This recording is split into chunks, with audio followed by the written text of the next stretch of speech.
Hello, कसे आहात? I hope तुम्ही मजेत असाल. महिन्याचा घर खर्चासाठी पैसे काढायचे होते, तर तिकडनं ATMमधून पैसे काढले आणि तिकडनं बेकरी होती बाजूला. तिकडनं काही असे टोस्ट वगैरे घेतले, कारण मग सकाळी ना जेव्हा चहा पिते ना, तेव्हा थोडंसं तोंडी लावा असं काहीतरी वाटतं. म्हणून मग ते टोस्ट घेतले होते आणि ₹50 ते पाव होते. म्हटली चला ठीक आहे, चालेल घेऊया.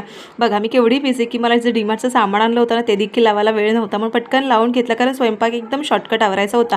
आयुषला डेकेअरमधून आणलं होतं आणि जे काही सामान होतं पटापट आवरून घेतलं. मोड आलेले मूग होते, तर ते सुद्धा कुकरला लावून घेतले. उसळ बनवायची होती, त्यासोबत आज भात आणि चण्याचा पोळा. असं एकदम साधं जेवण होतं. पटापट म्हटली असं साधंच जेवण आहे, तर आवरून घेऊया. जी काही कामं होती पेंडिंग तीसुद्धा आपण करून घेऊया. म्हणजे ज्या डाळी वगैरे होत्या पटापट भरून घेऊया, म्हणजे एकदम नंतर मला असं ते बाजूला असं सामान पडल्यासारखं वाटणार नव्हतं. आणि मला एक गोष्ट शेअर करायची होती की जे महिन्याचं मी खर्च काढते ना, म्हणजे माझं बजेट असतो ना, तेवढे पूर्ण पैसे मी काढून घेते. कारण मग ते सारखं सारखं जीपे करणं ना, मग ते आपल्याला हिशोब कळत नाही की माझा किती खर्च झाला, किती आहे किती नाही आहे. आणि आपण महिन्याचे पैसे काढून ठेवले ना, मग आपला किती जास्त खर्च झाला, किती आवरायचं आहे हे तेव्हाच आपल्याला कळून जातं. आणि जीपेवरती आपल्याला अजिबात कळत नाही.